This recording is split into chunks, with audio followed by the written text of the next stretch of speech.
Vayamos, hermanos, una vez más, si son tan amables, al Evangelio de Mateo, capítulo 5, y vamos a leer los versículos 31 al 32 nuevamente. También fue dicho, cualquiera que repudie a su mujer, dele carta de divorcio. Pero yo os digo que el que repudia a su mujer, a no ser por causa de fornicación, hace que ella adultere, y el que se casa con la repudiada comete adulterio. Debido a que hace 2 semanas interrumpimos esta serie de sermones, ya que nos encontrábamos en el período de fin de año, considero saludable que hagamos un breve recuento de lo que hemos visto hasta ahora en el estudio de estos 2 versículos que acabamos de leer. En Mateo capítulo 5, versículos 31 al 32, el Señor Jesucristo establece su posición acerca del controversial tema del divorcio. En los días del Señor Jesucristo, este asunto era ampliamente discutido entre los judíos, debido a que no había un consenso en lo concerniente a la razón por la que un hombre podía divorciarse de su esposa o viceversa. En la ley de Moisés se planteaba la posibilidad de que se llevara a cabo un divorcio si el hombre encontraba en su mujer alguna cosa indecente. En tal caso estaba previsto en la ley que el hombre expidiera a la mujer una carta de repudio, una carta de divorcio. Pero, si haciendo uso de la libertad que esta mujer tenía ahora con esta carta en mano, esta mujer contraía nuevas nupcias, en tal caso la ley prohibía tajantemente que esta mujer volviese a su antiguo marido en el caso de que el segundo la repudiara a su vez o falleciera. Esta era, hermanos y amigos, básicamente la enseñanza de la ley sobre el divorcio, tal cual la encontramos en Deuteronomio 24, versículos 1 al 4. El problema surge por la interpretación que los fariseos dieron a estas palabras. Por un lado, los fariseos no se ponían de acuerdo en cuanto a qué era esa cosa indecente.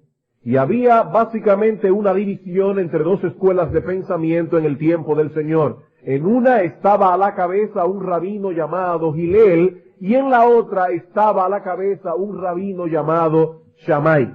De acuerdo a Shammai y a su escuela de pensamiento, esa cosa indecente podía ser incluso hasta el hecho de que su esposa quemara el pan en el horno, o que hablara mal de la suegra, o aún que tuviera mal aliento en la boca. Todo eso, de acuerdo a la escuela de Gilel, era causa de un divorcio si así el hombre lo quería. Por otro lado estaba la escuela de Shammai, una escuela más estricta, que decía que la única cosa indecente por la que un hombre podía divorciarse de su esposa era la inmoralidad. En segundo lugar, otro problema que surgía con el estudio de Deuteronomio 24 era el hecho de que muchos de ellos pensaban que Dios había ordenado el divorcio para ciertos casos específicos. Vamos por un momento al Evangelio de Mateo, capítulo 19, y vamos a leer los versículos 7 al 8. No solo había discusión en cuanto a qué era esa cosa indecente, sino que muchos de ellos interpretaban Deuteronomio 24 como una orden expresa de Dios de divorciarse en ciertos casos. Dice en el versículo 7, le dijeron los fariseos a Cristo, ¿por qué pues mandó Moisés dar carta de divorcio y repudiarla? Y él les dijo, por la dureza de vuestro corazón Moisés os permitió repudiar a vuestras mujeres, mas al principio no fue así. El Señor les hace ver que estaban en un error. Dios nunca ordenó, Dios nunca mandó el divorcio, ni siquiera lo estableció en la ley. Como hemos visto ya, el divorcio existía en los días de Moisés. Era un mal que ya estaba allí cuando la ley fue promulgada. Lo que Dios hace es regular su uso para evitar su abuso. Cristo dice aquí que el divorcio fue permitido por causa de la dureza del corazón del hombre, pero que ese nunca fue el ideal de Dios. En tercer lugar, erraban los fariseos al pensar que la esencia de la ley en Deuteronomio 24 giraba en torno a la carta de repudio, como si todo el propósito de la ley fuese el de asegurar que la mujer repudiada contara con ese documento legal que le sirviera de salvaguarda. Vamos otra vez a Mateo 5:31. Nuestro texto base dice también: fue dicho, cualquiera que repudie a su mujer, dele carta de divorcio. Se suponía que estas palabras resumían el contenido de la ley. ¿Cómo abordó nuestro Señor Jesucristo este problema? Primeramente llevando a estos hombres a considerar el diseño de Dios para el matrimonio. En el texto que leímos en Mateo 19, versículos 3 en adelante, los fariseos preguntan al Señor: ¿es lícito al hombre repudiar a su mujer por cualquier causa? Y Cristo responde: ¿no habéis leído que el que los hizo al principio, varón y hembra los hizo? Y que por tanto el hombre dejará padre y madre, se unirá a su mujer, y que los dos serán una sola carne. Por tanto, dice el Señor, lo que Dios juntó, no lo separe el hombre. El matrimonio no es un juego. Cuando un hombre y una mujer entran en ese pacto de compañía que veíamos esta mañana, Dios mismo pone su sello de aprobación sobre tal unión, de tal manera que estos dos ahora se convierten en uno, social, espiritual y sexualmente. Así que ningún hombre tiene derecho a nulificar ese pacto. Dios los juntó, el hombre no debe separarlos. Ese es el plan original de Dios. El divorcio es una anomalía que se introdujo en el mundo por causa del pecado y que Dios toleró, no que Dios estableció, ni que Dios mandó, algo que Dios toleró en el Antiguo Testamento por causa de la dureza del corazón de aquellos hombres. Ahora bien, hay dos cosas por las que el matrimonio era anulado en el Antiguo Testamento, ya no como un permiso, sino como una orden expresa de Dios. Noten lo que estoy diciendo, hermanos. En Deuteronomio 24 hay un permiso, una tolerancia de Dios. No estamos hablando ahora de eso. Estamos diciendo que hay dos cosas en el Antiguo Testamento por las que el matrimonio era anulado, ya no como un permiso, sino como una orden expresa de Dios. No como algo que Dios toleró, sino como algo que Dios ciertamente prescribió. ¿Cuáles son esas cosas? Bueno, lo primero es que la muerte pone fin al matrimonio. La muerte pone fin al matrimonio. En Romanos capítulo 7, versículos 1 al 3, el apóstol Pablo dice claramente: si una mujer está unida a otro hombre, tan pronto ese hombre muere, ella queda libre de casarse con quien quiera. Inclusive en 1 Timoteo capítulo 5 se le manda a las viudas jóvenes procurar casarse. De ahí la fórmula que se usa normalmente en las ceremonias de matrimonio hasta que la muerte los separe. La segunda causa por la que un matrimonio era disuelto era si uno de los cónyuges cometía adulterio. En tal caso, hermanos, no era el divorcio lo que ponía fin al matrimonio, sino la pena capital. La pena capital. En el Antiguo Testamento no existía el divorcio por causa de adulterio. Eso sencillamente no era necesario. No era necesario. El culpable era apedreado hasta morir, y el cónyuge inocente quedaba libre de ese modo para rehacer su vida. Lo que hace nuestro Señor Jesucristo en el Nuevo Pacto, en el Nuevo Testamento, es retornar a ese patrón original. En la dispensación del Señor, primero se anula el permiso que la ley interpuso por la dureza de corazón. Hermanos, tenemos que estar claros en esto. En la dispensación del Señor, ese permiso dado por Moisés es anulado. ¿Y por qué, pastor, es anulado? por la sencilla razón de que una de las cláusulas del nuevo pacto incluye precisamente que el corazón del pecador, que es de piedra, es cambiado por un corazón de carne en la regeneración. ¿Por qué causa Moisés interpuso el permiso? Por la dureza de corazón. En el nuevo pacto eso no tiene sentido ya. Porque el corazón de piedra del hombre pecador es cambiado por un corazón de carne en la regeneración, en el nuevo nacimiento. Por otra parte, en la dispensación cristiana se incluye necesariamente un cambio sustancial en la aplicación de la anulación del matrimonio por causa del adulterio. En el Antiguo Testamento, el pueblo de Dios estaba regido por una ley civil que regulaba todos los aspectos de la vida nacional de Israel, siendo que era una nación teocrática. No había separación entre la vida religiosa del pueblo y el gobierno civil. Una violación a los 10 mandamientos en el Antiguo Pacto podía llevar al gobierno a aplicar la pena capital, como sucedía en el caso de un hombre o una mujer que cometía adulterio. Pero ya que la iglesia no es una nación teocrática como lo era Israel, no puede regirse por las leyes civiles que regían aquel pueblo. La iglesia no puede aplicar la pena capital en el caso de adulterio. Eso está fuera de su jurisdicción y aún de su esencia como institución divina. ¿Cómo puede ser ahora, en esta dispensación, anulado el matrimonio si es por causa de adulterio? Si no es por la pena capital como en el Antiguo Testamento, ¿cómo puede ser anulado ahora? Por medio del divorcio.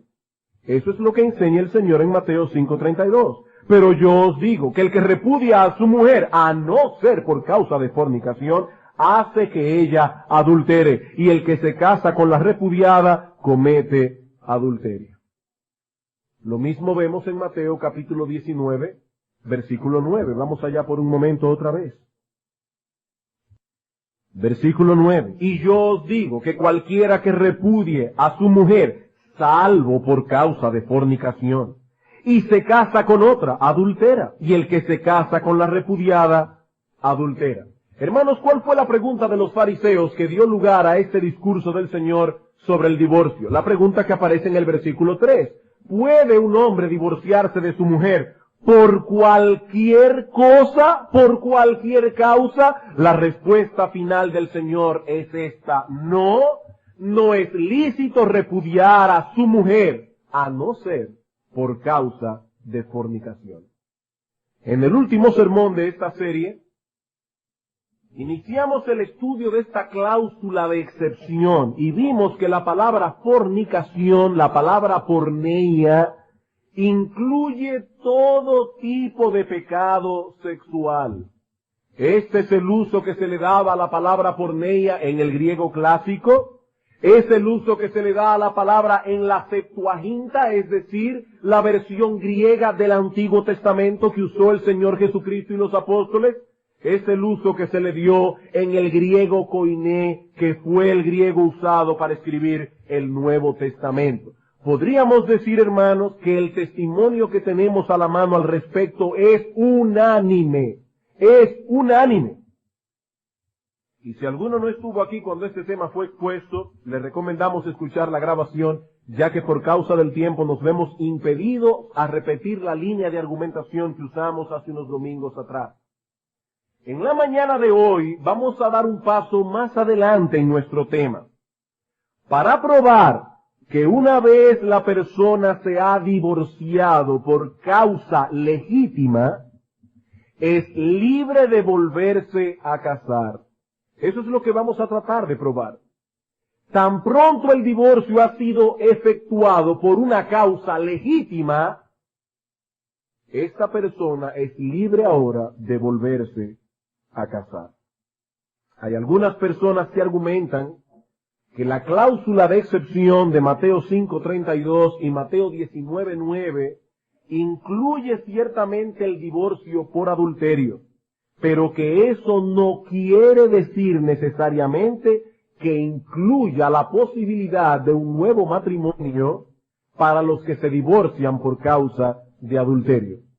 En otras palabras, lo que esta gente está diciendo es que Dios permite que una persona tome la iniciativa y se divorcie del cónyuge adúltero, pero que en tal caso debe quedarse sin casar por el resto de su vida. Estos hermanos llegan a esta conclusión al comparar la cláusula de excepción de Mateo con la enseñanza de Pablo en 1 Corintios 7, 10 al 11. Vamos a ese texto, por favor. 1 Corintios capítulo 7, versículos 10 al 11.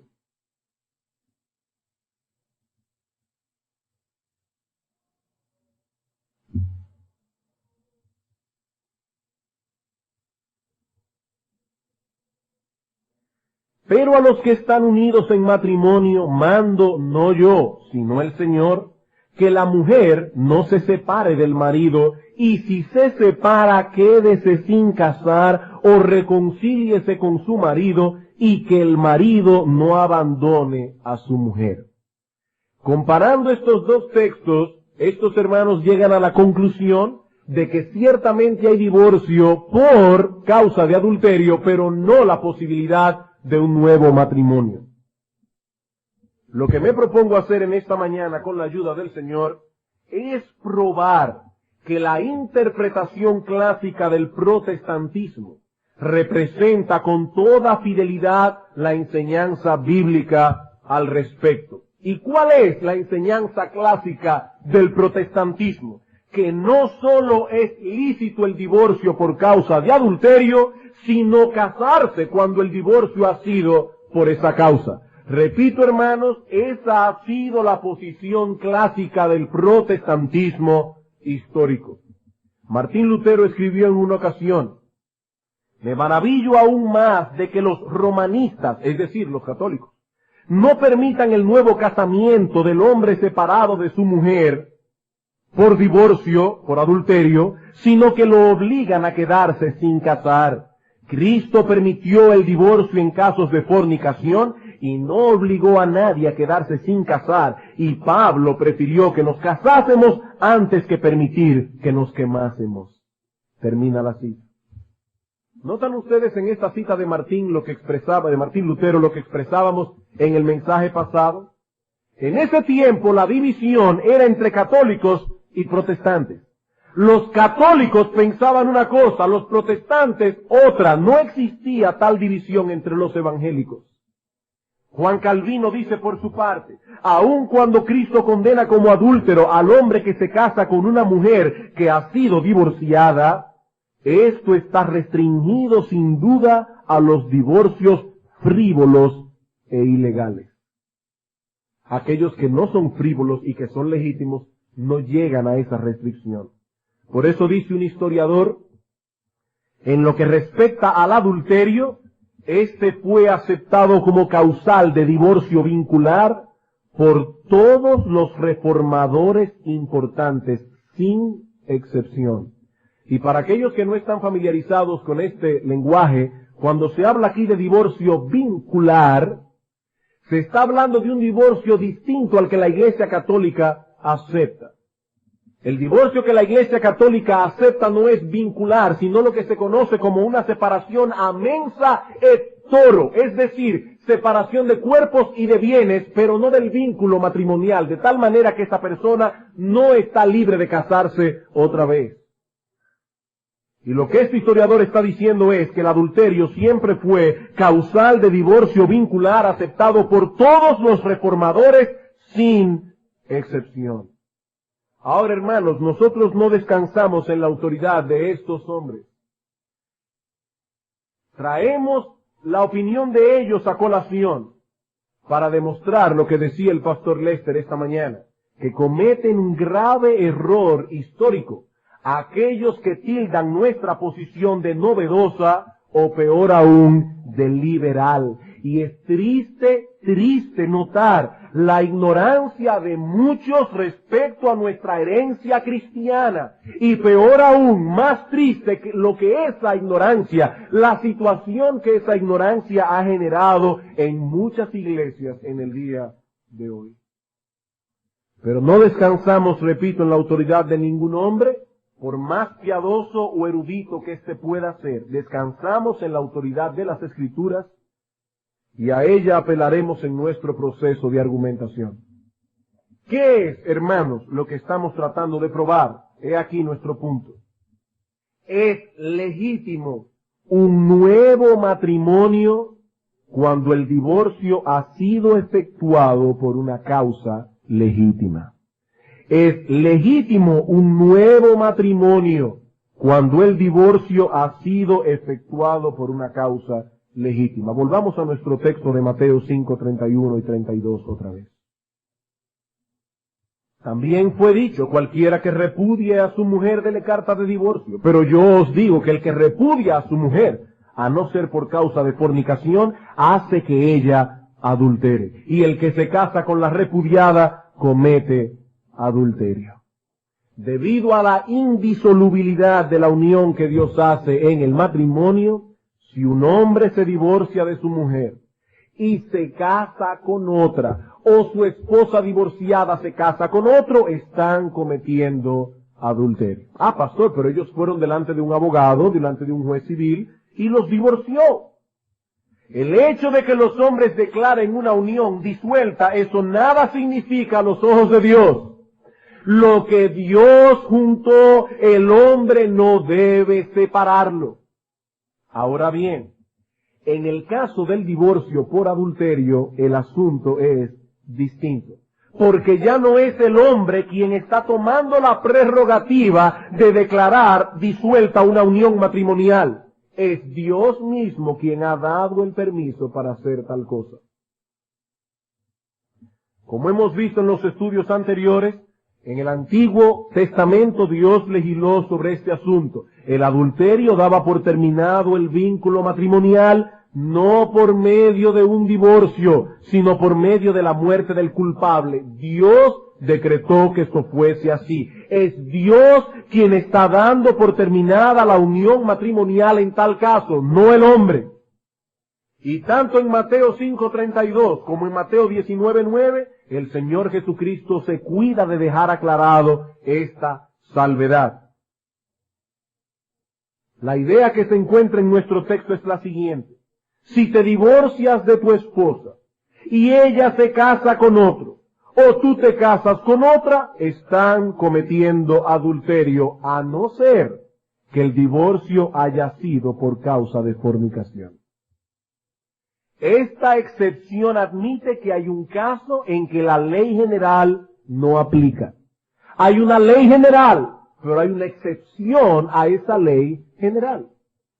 Es como que, por ejemplo, yo diga a mis hijos, si alguien viene tocando la puerta, no la abran, a no ser que se trate de su tío Luis. No le abran a nadie, es una ley, una regla general, a no ser que se trate de su tío Luis. La ley se aplica universalmente. Estos niños no pueden abrir la puerta a nadie, excepto si se trata del tío Luis. El tío Luis es una excepción de la regla. Lo que el Señor está declarando aquí en Mateo 19:9 es que el matrimonio no puede disolverse y por lo tanto ningún hombre puede separarse de su esposa y casarse con otra, aún haya ido delante de un juez, porque si lo hace están cometiendo adulterio, a no ser que se haya divorciado de su esposa o ella de su esposo por causa de adulterio. Hermanos, si hay divorcio por causa de adulterio, tiene que haber necesariamente la posibilidad de un nuevo matrimonio. Y he aquí nuestros argumentos. 4 argumentos. En primer lugar, el divorcio permitido en Deuteronomio 24 incluía esa posibilidad. El divorcio permitido en Deuteronomio 24 incluía esa posibilidad. Vayamos una vez más a este texto clave del Antiguo Testamento, donde se legisla acerca del divorcio. Deuteronomio capítulo 24, y vamos a leer los versículos 1 y 2.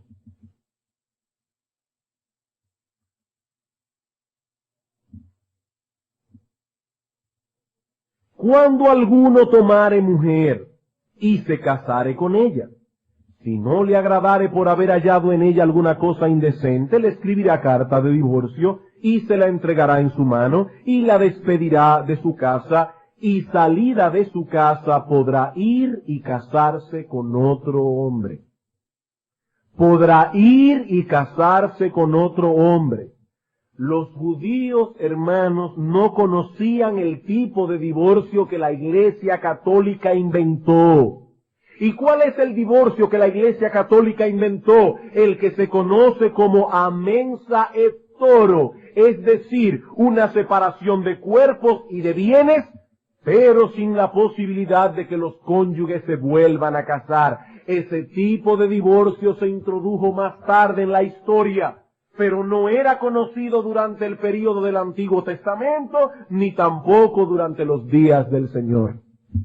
Como bien señala un historiador, se debe tener presente que entre los judíos no existía un tipo de divorcio que no permitiera un enlace posterior. El divorcio y el derecho a un nuevo matrimonio estaban unidos tanto en la legislación como en la práctica. El texto de Deuteronomio 24 ni siquiera discute la posibilidad de un nuevo matrimonio. Tan pronto se habla de divorcio, se admite esa posibilidad. El divorcio anula por completo la unión matrimonial. Y las palabras del Señor Jesucristo significaban otra cosa. Se estaba introduciendo entonces una enseñanza completamente nueva acerca de la cual no había ningún precedente anterior. Segundo argumento. La carta de divorcio a la que se alude aquí contenía un permiso explícito al respecto.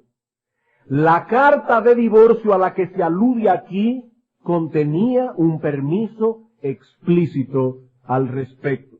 Gaiduti, en su conocida obra sobre el divorcio, cita un ejemplar de carta de repudio, de la cual yo voy a tomar un extracto. Esa carta decía: en el tal día de la semana tal, del día del mes tal, en el año tal, yo, fulano de tal, por este acto doy consentimiento de mi propia voluntad, no estando restringido en modo alguno, y por este acto te libero, repudio y despido a ti, mi mujer, fulana de tal, que has sido mi esposa por un buen tiempo, y de esta manera te libero, y te repudio, y te despido, a fin de que tengas permiso y control sobre ti misma, para que vayas y te cases con cualquier hombre con el cual desearas hacerlo, y que ningún hombre pueda impedírtelo a partir de este día. Esto te será de mi parte un certificado de despido, un documento de liberación y acta de libertad, según la ley de Moisés y de Israel. No olvidemos, hermanos, que Jesús era judío y que sus oyentes también lo eran. El divorcio que Jesús aprobó por causa de adulterio fue el mismo divorcio que los judíos conocían, un divorcio que rompía por completo el vínculo matrimonial. Noten que en Mateo 5:32 el Señor presupone que por causa del divorcio la mujer divorciada puede volver a contraer matrimonio. Vayamos allí una vez más. Mateo 5:32. Pero yo os digo que el que repudia a su mujer, a no ser por causa de fornicación, hace que ella adultere. Pregunta, ¿por qué este hombre está empujando a su mujer a cometer adulterio? Porque una vez le entregue carta de divorcio, ella será libre de volverse a casar. Y si su divorcio no fue por una causa legítima, su nuevo matrimonio será ilícito y por lo tanto un adulterio. El Señor está presuponiendo que una vez esta mujer tuviese en su mano la carta de divorcio, ella irá y se casará con otro hombre. Porque ese era el único divorcio que los judíos conocían. El Señor da por sentado que la mujer repudiada procurará volverse a casar otra vez. Tercer argumento. La palabra griega que usa el Señor en Mateo 5:32 Y Mateo 19:9, para referirse al divorcio, no habla de una mera separación, sino de una total disolución. La palabra que usa el Señor en Mateo 5:32 y 19:9, y que se traduce como divorcio, no habla de una mera separación, sino de una total disolución. La palabra que usa el Señor aquí es apolúo, la cual no significa separación, es el mismo significado de la palabra hebrea que usa Moisés en Deuteronomio 24. ¿Y qué significa esta palabra? Bueno, según los mejores léxicos que tenemos a la mano, esta palabra significa lo siguiente: dejar libre, soltar, liberar, radicalmente disuelto, cortar como cuando se bota un barco, dar de baja como a un soldado del ejército, desatar un lazo, separar totalmente, hacer cesar toda obligación y responsabilidad, librar como a un cautivo, es decir, quitar las cadenas y dejarlo ir libre. Y una persona que se acaba de separar de su marido y no se puede volver a casar, ¿no es libre? Esas cadenas no se han roto totalmente. Último argumento. La cláusula de excepción incluye el nuevo matrimonio. Vayamos a Mateo 19:9. La cláusula de excepción incluye el nuevo matrimonio. Hermanos, yo quisiera hacer un ejercicio gramatical por un momento. Vamos a leer nuestro texto sin la cláusula de excepción. Vamos a pensar que esa cláusula no se encuentra en el pasaje y vamos a leer nuestro texto sin la cláusula. ¿Qué dice el texto? Y yo os digo que cualquiera que repudia a su mujer y se casa con otra, adultera, y el que se casa con la repudiada, adultera. Eso es lo que dice el texto. De ese modo queda prohibido toda disolución y por supuesto queda prohibido todo nuevo matrimonio. Pero leamos el texto tal como fue pronunciado y entonces veremos cuál es la clara enseñanza del pasaje. Cualquiera que repudia a su mujer, excepto, salvo por causa de fornicación, y se casa con otra, adultera, y el que se casa con la repudiada, adultera. ¿Cuál es la enseñanza clara del texto, hermanos? No es legítimo el divorcio ni el nuevo matrimonio a no ser por causa de fornicación. Ajá, ¿y qué sucede si es por causa de fornicación? La respuesta obvia sería que en tal caso sí es permitido. En tal caso sí es permitido. Hermanos, yo no deseo parecer irónico con lo que voy a decir ahora, y tanto el último domingo que estudiamos este tema y hoy, he estado tratando de mantener un tono de voz respetuoso para nuestros hermanos en Cristo que no piensan como nosotros pensamos. Pero yo me pregunto, ¿no es ese acaso el significado natural que se desprende de nuestro texto? Hermanos, en lo personal, yo siempre pensaré que es sorprendente no ver la enseñanza clara del pasaje. Pienso que hay que ir al texto con un prejuicio para no verlo. Porque el texto no es complicado. ¿Qué tenemos aquí? Una prohibición y una excepción a la prohibición. Se prohíbe todo tipo de divorcio y por lo tanto todo nuevo matrimonio, excepto si el divorcio es efectuado por causa de adulterio. En tal caso, el nuevo matrimonio ya no sería un adulterio. Dios ha dado permiso al cónyuge inocente no solo de interponer un divorcio en este caso, sino también para casarse con quien quiera. Supongamos por un momento que aquí tenemos una pareja de esposos inconversos. A él vamos a llamarle Juan y a ella vamos a llamarle María. Juan y María, siendo aún inconversos, no conocen al Señor, se divorcian por incompatibilidad de caracteres, una razón que no es bíblica, no es bíblica.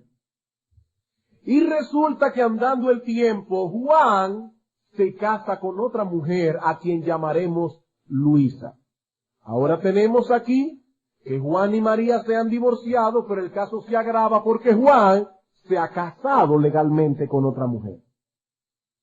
Esta nueva unión matrimonial entre Juan y Luisa es adúltera, por cuanto el divorcio de Juan y María no fue por una causa bíblica.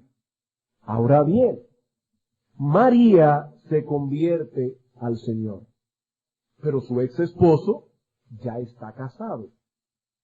Y a él no le importa el asunto de lo que dice la Biblia, él es inconverso. Y su nueva esposa es inconversa también. ¿Debe María quedarse sin casar para el resto de su vida hasta que su ex esposo Juan muera? Bueno, de acuerdo a la enseñanza de los antidivorcistas, o sea, los que no aceptan el divorcio, esa es la única solución posible. La única solución posible. Esta mujer está condenada a quedarse sola para el resto de su vida. Hermanos, si Dios hubiese ordenado que así habría de ser, pues así habría de ser. No hay discusión. Pero tenemos que estar bien seguros de que esa es la enseñanza de las Escrituras. No vaya a ser que estemos condenando a una persona a la soledad cuando Dios le ha dado permiso para casarse de nuevo. Siendo que el nuevo matrimonio de Juan fue un adulterio, ese nuevo matrimonio puso fin al vínculo matrimonial que tenía con María. Ese adulterio hace efectivo el divorcio que se había llevado a cabo y María es libre de rehacer su vida otra vez, siempre y cuando, como dice Pablo en 1 Corintios 7:39, sea en el Señor, porque ahora ella es creyente. Ahora vamos a complicar el asunto un poco más. Supongamos que pasan los años. María sigue soltera en la iglesia, fiel al Señor. Juan y Luisa tienen 3 hijos. Han pasado ya 10 años y ahora ambos vienen al conocimiento del Señor. Y ese no es un caso utópico, esto ha pasado. Eso ha pasado. Ahora resulta que están en la misma iglesia, bajo el mismo pastorado. María, que ha estado sola, esperando en Dios, y el nuevo matrimonio de Juan y Luisa, que han llegado al conocimiento del Señor. Pregunta, ¿qué debemos hacer ahora?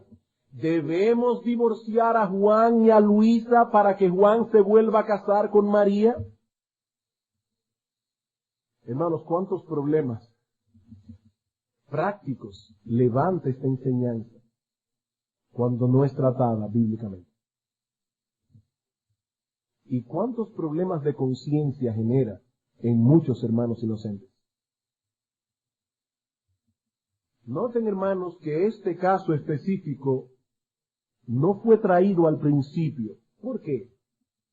Porque establecimos en la introducción de estos sermones hace unos domingos atrás que no basaríamos nuestra doctrina en casos particulares, sino que estableceríamos primero la enseñanza general de las Escrituras y que una vez eso haya sido hecho, entonces iríamos a los casos particulares. No importa la posición que asumamos con respecto a este tema, siempre encontraremos casos difíciles de resolver, cualquiera que sea nuestra posición, pero no deja de ser iluminador que consideremos las consecuencias prácticas de las cosas que estamos enseñando. Al hablar del tema del divorcio, estamos pisando un terreno que afecta a muchos de nuestros hermanos en Cristo. Esa es una de las razones por la que no podemos como iglesia evadir la controversia. Debemos dar a nuestros hermanos divorciados una perspectiva bíblica desde la cual puedan evaluar su propia decisión y puedan tomar decisiones sin cargas de conciencia innecesarias. Dios, nuestro Dios, es el único dueño de la conciencia y por lo tanto es el único que puede atarnos moralmente a sus mandamientos. Es pecado lo que Dios declara pecado. Está prohibido lo que Dios dice que está prohibido. No seremos más santos por añadir más mandamientos de los que ya existen. Y si Dios ha dado permiso a los divorciados por adulterio para contraer nuevas nupcias, estaremos cometiendo un grave error, primero contra Dios y luego contra los cónyuges inocentes que se han visto afectados por esta situación si los condenamos a la soledad. Pero pastor, ¿qué podemos decir acerca de 1 Corintios 7, 10 al 11? Donde el apóstol Pablo dice que si dos esposos se separan deben quedarse sin casar. O de Romanos 7, 1 al 3, donde el mismo apóstol nos dice que el matrimonio solo puede concluir con la muerte de uno de los dos cónyuges. No tenemos el tiempo hoy para tratar con estos dos pasajes con toda la amplitud que ameritan, pero al menos quisiera traer lo siguiente a colación. No en todos los textos bíblicos en que se menciona una doctrina se desarrolla completamente la enseñanza en cuestión. Por ejemplo, muchos pasajes de la Biblia hablan de la resurrección, muchos, pero ninguno es tan extenso y detallado como 1 Corintios capítulo 15. Los detalles que encontramos en 1 Corintios capítulo 15 no lo vamos a encontrar en todos los otros textos que hablan de la resurrección en la palabra de Dios. Otro ejemplo. Tanto Mateo como Lucas recogen en sus evangelios el sermón del monte, los dos. Pero debido a que tienen propósitos diferentes, uno lo hace enfatizando algunas enseñanzas, mientras el otro pone énfasis en otras enseñanzas. Mateo amplía algunas cosas que Lucas obvia por completo. Por completo, cosas tan importantes como la relación actual del creyente con la ley del Antiguo Testamento. Lucas la obvia por completo. Pero no podemos negar las enseñanzas del Evangelio de Mateo simplemente porque Lucas no las repite en el suyo.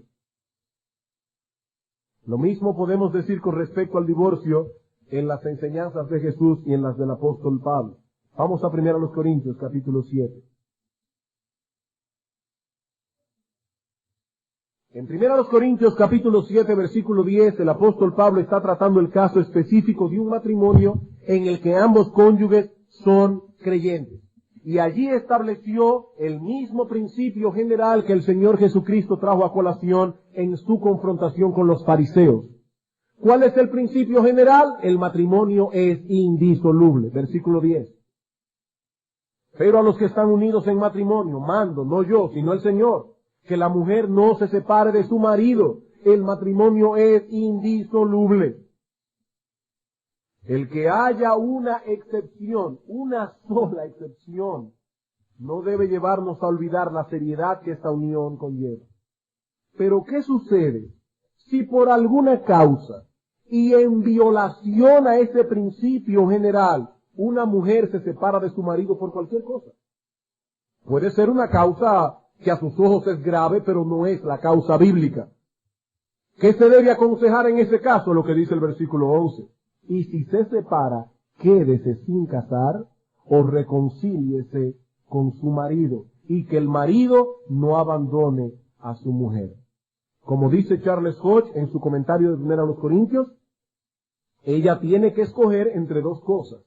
Debe permanecer sin casar o tiene que reconciliarse con su marido. ¿Por qué? Porque la separación en este caso no destruye el vínculo matrimonial y por lo tanto si se casa con otro hombre está cometiendo adulterio. ¿No es esa, hermanos, la misma enseñanza del Señor Jesucristo en el Evangelio de Mateo? La misma enseñanza. Pero el apóstol Pablo no está considerando aquí el asunto del adulterio porque esto no viene al caso en la discusión de 1 Corintios. No había ninguna necesidad de mencionar la cláusula de excepción.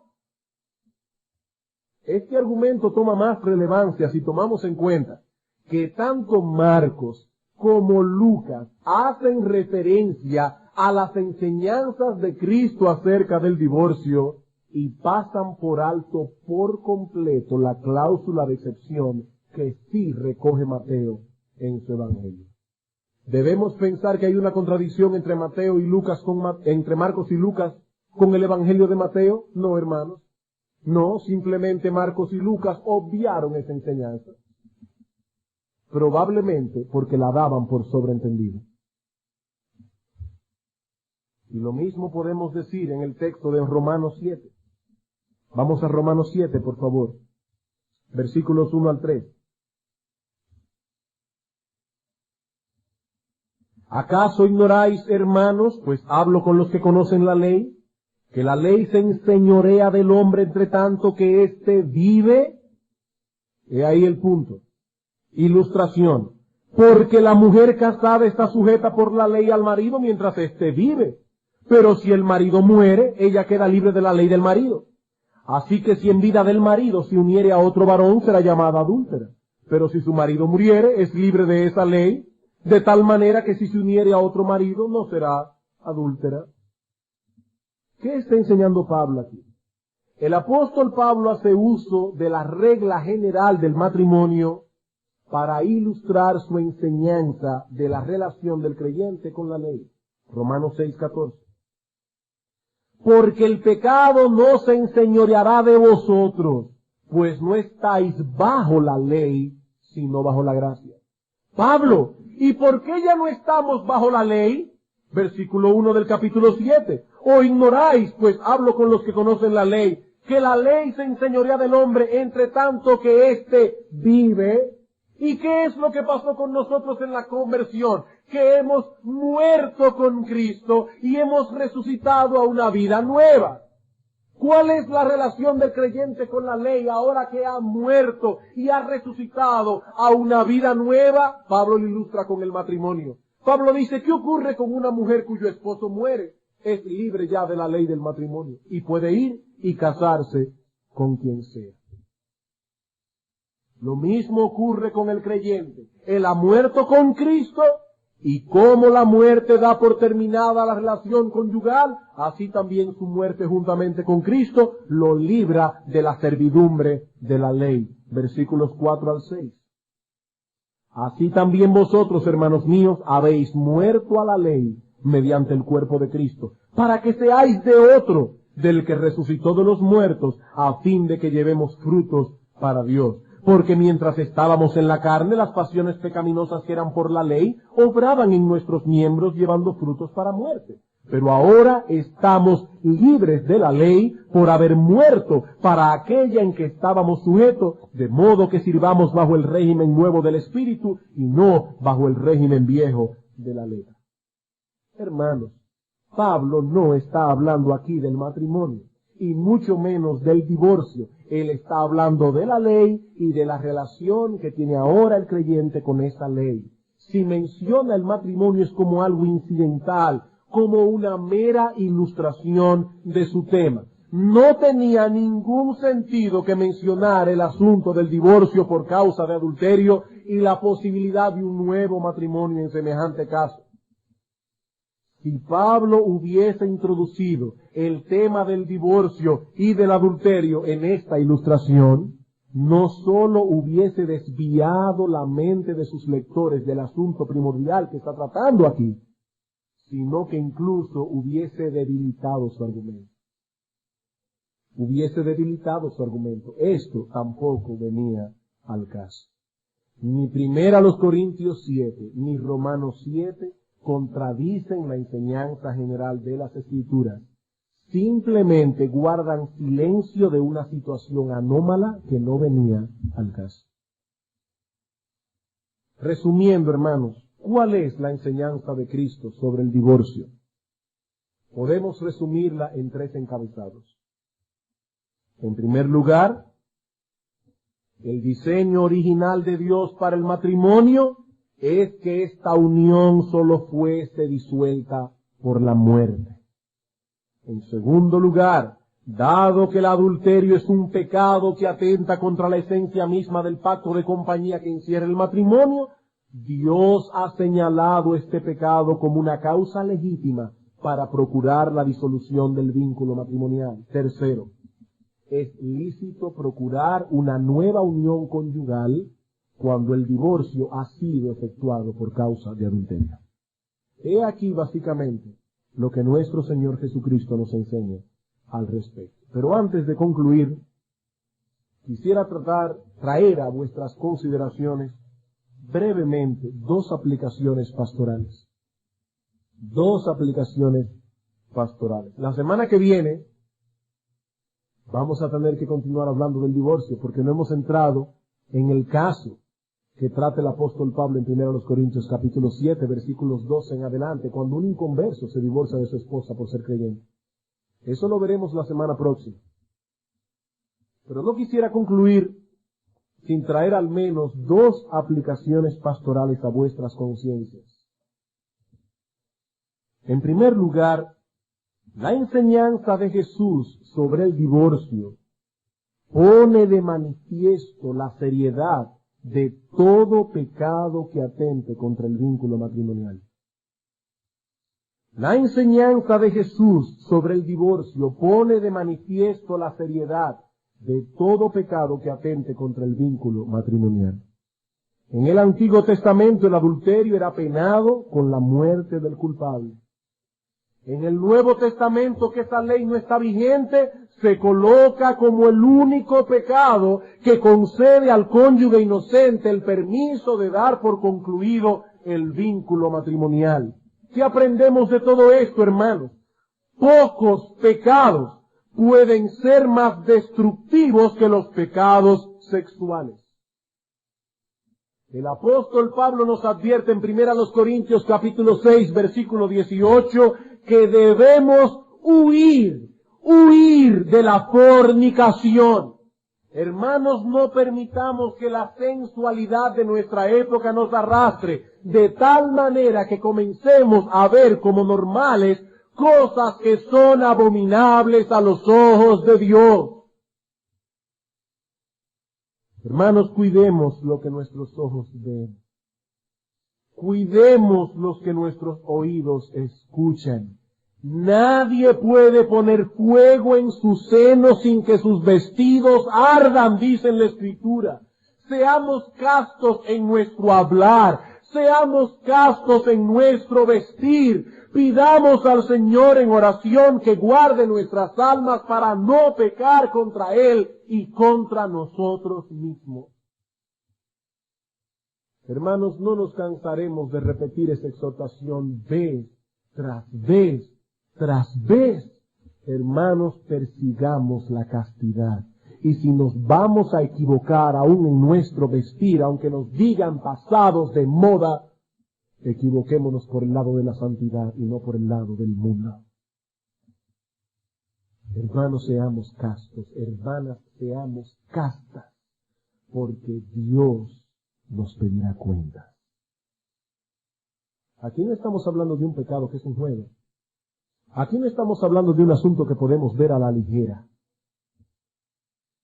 Aquí estamos hablando de algo bien serio a los ojos de nuestro Dios. Y la segunda aplicación que debemos traer a colación es esta.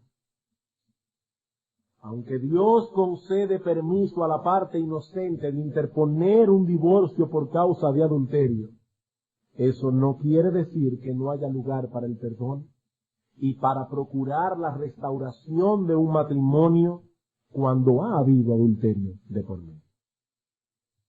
Dios es infinitamente santo y sin embargo Él perdona todos los pecados donde hay arrepentimiento, incluyendo el adulterio y los pecados sexuales. 1 Corintios capítulo 6. Nuestro Dios es infinitamente más santo que nosotros y Él perdona aún el adulterio. 1 Corintios capítulo 6, versículos 9 al 11. ¿No sabéis que los injustos no heredarán el reino de Dios? No erréis, ni los fornicarios, ni los idólatras, ni los adúlteros, aún pecados tan extremos como la homosexualidad, ni los afeminados, ni los que se echan con varones, ni los ladrones, ni los avaros, ni los borrachos, ni los maldicientes, ni los estafadores heredarán el reino de Dios. Y esto erais algunos.